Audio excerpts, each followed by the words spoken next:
नमस्कार मित्रों, तंत्र मंत्र रूपी ज्ञान चर्चा में आपका स्वागत है। मित्रों, आज चर्चा करते हैं कि एक ओगड़ बाबा के द्वारा किस किस प्रकार मारण प्रयोग किया गया था। उसी घटना को मैं एक कहानी के माध्यम से आपके सामने प्रस्तुत करूँगा मित्रों। और मित्रों, ये घटना सन 2004 या 5 के करीब की है मित्रों।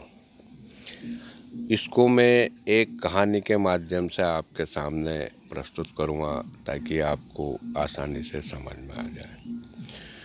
और कहानी प्रारंभ करूँ इससे पहले मित्रों, मैं आपको एक बात और बताना चाहता हूँ कि मेरा पाखंडवाद को या अंधविश्वास को बढ़ाने का कोई उद्देश्य नहीं है मित्रों। मेरा उद्देश्य ये है कि आपको सभी प्रकार की जानकारियाँ प्राप्त हो कर के आप सही और सत्य साधना करते हुए अपने जीवन में आगे बढ़ो मित्रों।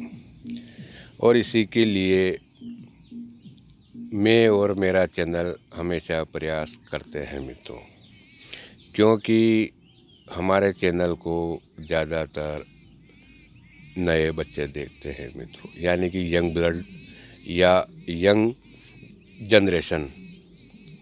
तो इसलिए हम इस प्रकार के वीडियो बनाते हैं ताकि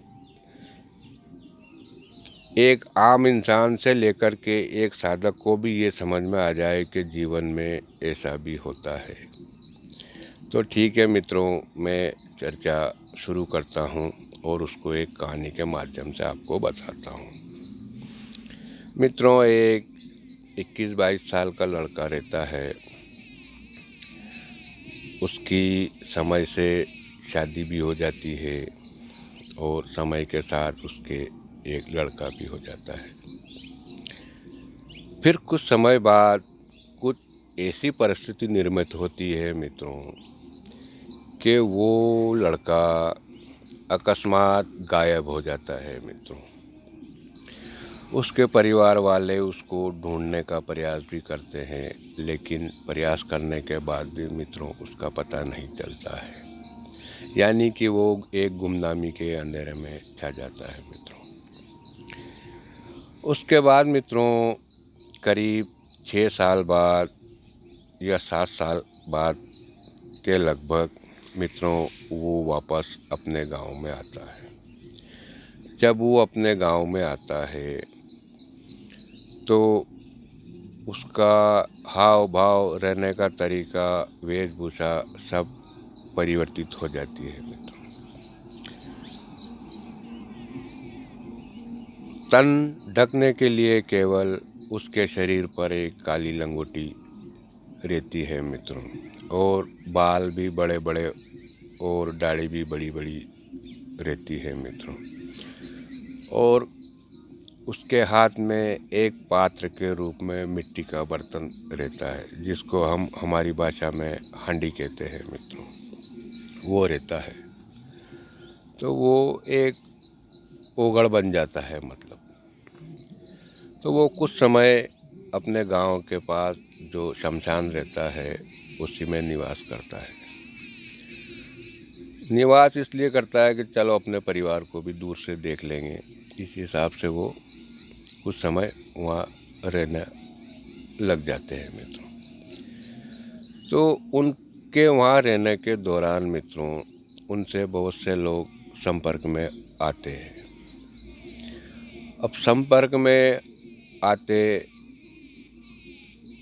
आते रहने के कारण मित्रों, और ज़्यादातर उनसे ये जो सट्टे के अंक वाले ज़्यादातर उनके संपर्क में आ जाते हैं मित्रों।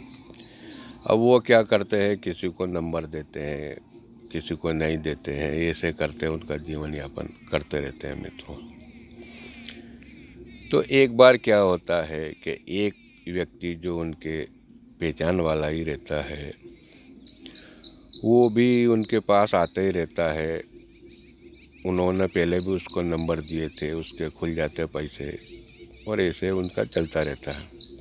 तो एक बार उसने उनसे ज़बरदस्ती वो नंबर मांगने की कोशिश करी, तो उन्होंने गुस्से में आकर के कुछ ऐसे ही कुछ नंबर बता दिए और उसने सत्य मान करके उस अंक पे वो कोई पैसा लगा दिया। और जब पैसा नहीं आया उसके पास और उसके नुकसान हो गया, तो वो कुछ 2-4 साथियों को लेकर के उनको मारने के लिए आया मित्रों, और शायद उनसे बदतमीजी के साथ मारपीट भी करी मित्रों। तो उससे वो महाराज इतने आहत हुए, उन्होंने उसी समय, शाम के टाइम की बात है मित्रों, सबके सामने यही कहा कि आज तूने मुझे मारा है, कल तू इसी टाइम पे इसी जगह आ जाएगा मित्रों। इस प्रकार की उन्होंने बात करी और वो अपने जोली झंडे उठा करके चल पड़े मित्रों वहाँ से। अब मित्रों दूसरे दिन जब दिन उगा तो सब नॉर्मल था, किसी के कुछ नहीं हुआ, सब अपना अपना काम में बिजी थे मित्रों। 11 भी बज गई दिन की, कुछ नहीं हुआ, 2 भी बज गई, कुछ नहीं हुआ। और जैसे ही मित्रों 4 बजे के बाद मित्रों जिस व्यक्ति ने उनके साथ मारपीट करी थी, उस व्यक्ति के मुंह से अचानक खून गिरना चालू हो गया मित्रों, और वो इस प्रकार खून की उल्टियाँ करने लगा। उसको तुरंत जैसे तैसे अस्पताल में लेकर गए, तो वहाँ डॉक्टरों ने उसे मृत घोषित कर दिया मित्रों। यानी कि 1 घंटे के अंदर, 4 बजे से 5 बजे के बीच में मित्रों। और शाम को 6 बजे मित्रों वो उसी शमशान में जलने के लिए आ गया मित्रों। तो मित्रों ये बहुत से लोगों की आज भी माइंड में ये घटना है मित्रों, और इसको वो हमारे आसपास के लोकल लोग इसको जानते हैं मित्रों। तो मैं इस घटना के माध्यम से आप लोगों को ये संदेश देना चाहता हूँ मित्रों, एक तो किसी संत को परेशान मत करो, आप भी अच्छा जीवन जियो, दूसरों को भी जीने दो। इस धरती पर सबको जीने का अधिकार है, अपने अपने हिसाब से सब जीते हैं मित्रों। तो मित्रों साधना ऐसी भी होती है, जो मुंह से बोल दिया वही सत्य हो गया मित्रों। तो मित्रों जीवन में साधना करते करते इस मुकाम पर पहुंच जाओ कि जो आपने मुंह से बोल दिया वही आपकी वाणी सत्य हो जाना चाहिए मित्रों। ये जीवन की अंतिम सिद्धि होती है मित्रों। इसको देसी भाषा में वाक सिद्धि भी कहते हैं मित्रों।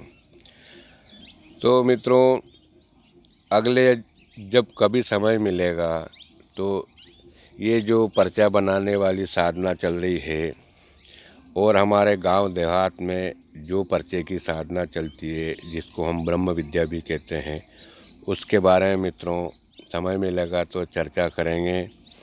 तो ठीक है, नमस्कार, जय सिया राम, जय माँ भवानी।